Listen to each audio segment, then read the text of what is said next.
Apakah belajar itu penting? Ya, belajar itu sangat penting karena proses belajar ialah tidak tahu menjadi tahu. Dalam Al-Quran, Surah Al-Alaq, Surah ke-96, ayat 1-5 yang berbunyi, Bismillahirrahmanirrahim. Iqra bismi rabbikal ladzi khalaq. Khalaqal insana min 'alaq. Iqra wa rabbukal akram. Alladzi 'allama bil qalam. 'Allamal insana ma lam ya'lam. Yang artinya, bacalah dengan menyebut nama Tuhanmu yang menciptakan. Dia telah menciptakan manusia dari segumpal darah. Bacalah, dan Tuhanmu lah yang maha mulia, yang mengajar manusia dengan pena. Dia mengajarkan manusia apa yang tidak diketahuinya. Berdasarkan Al-Quran, Surah Al-Alaq, Surah ke-96, ayat 1-5, yang menyatakan bahwa belajar itu sangat penting karena merupakan suatu kewajiban dengan cara membaca, mengulang, menulis, serta mengajarkannya kepada orang lain. Dan hukum menuntut ilmu ialah wajib. Dari Anas bin Malik, beliau berkata bahwa Rasulullah SAW bersabda, menuntut ilmu adalah wajib bagi setiap muslim. Sunan Ibnu Majah, juz 1, halaman 260.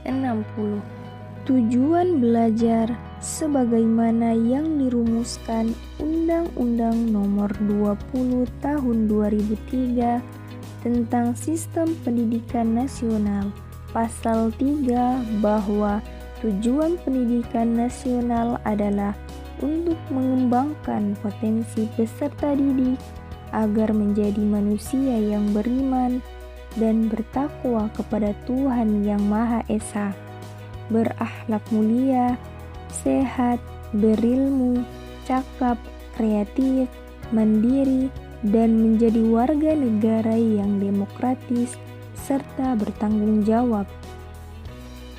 Sehingga dapat dikatakan bahwa belajar merupakan suatu hal yang sangat penting dan dianjurkan agar dapat memperdalam pengetahuan belajar agar nantinya dapat memberikan pelajaran dan membangun bangsa yang menjadi lebih baik. Bagaimana ingin membangkitkan rasa ingin tahu dalam pembelajaran?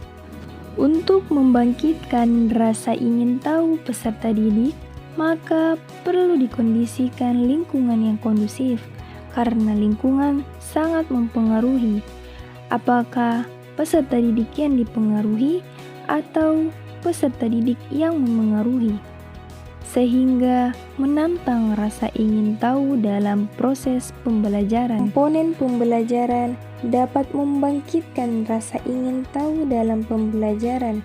Yang paling utama ialah seorang guru. Penyampaian bahan tidak hanya dengan urutan buku teks saja, tetapi yang paling penting bagaimana seorang guru dapat memberikan kemudahan kepada peserta didik dalam pembelajaran. Dan metode yang digunakan tentunya harus yang efektif dan menarik perhatian dari peserta didik, sehingga dalam proses pembelajaran yang menyenangkan dapat membangkitkan rasa ingin tahu peserta didik. Minat seseorang peserta didik tentunya dapat menjadi dorongan agar dia dapat membangkitkan rasa ingin tahu dalam pembelajaran, dan hadiah juga dapat memberikan rasa ingin tahu dalam proses pembelajaran. Problematika dalam belajar: tidak memiliki tujuan, tidak berkonsentrasi, tidak serius, tidak menghargai ilmu, kondisi kelas yang kacau, kurangnya motivasi, menurunnya hasil belajar, suka mengeluh, datangnya sifat malas, tidak sabar, tugas menumpuk, kurangnya minat belajar, kurangnya penggunaan media, penjelasan guru yang kurang jelas, serta rendahnya kemampuan untuk membuat tugas. Cara mengatasi prokrastinasi dalam belajar. Yang pertama, belajar mengelola waktu dengan baik. Yang kedua, membuat catatan mengenai rincian kegiatan. Yang ketiga, fokuskan perhatian dalam mengerjakan tugas. Yang keempat, berani untuk asertif, tegas, tetapi tetap harus ramah. Yang kelima, jangan lupa refreshing. Cara efektif dalam belajar. Yang pertama, perlunya bimbingan dari seorang guru. Pembelajaran yang efektif bukan hanya membuat peserta didik dapat menghafal, tetapi dapat memahami penjelasan dari seorang guru. Maka dari itu, diperlukannya bimbingan dari seorang guru, sehingga dapat membuat peserta didik lebih aktif, menarik perhatian peserta didik, membangkitkan motivasi peserta didik, memberikan pelayanan individu peserta didik, dan dapat menggunakan berbagai alat media sebagai alat bantu dalam pembelajaran. Dan yang kedua, kondisi dan strategi belajar. Dalam belajar harus dapat memperhatikan kondisi, karena kondisi yang baik akan menghasilkan hal yang baik, tetapi sebaliknya, sehingga kondisi harus diperhatikan dengan sebaik-baiknya. Begitu pula strategi belajar, karena peserta didik berbeda-beda, sehingga kita harus sesuai dengan keinginan agar mendapatkan hasil yang maksimal, yang baik, dan juga menyenangkan.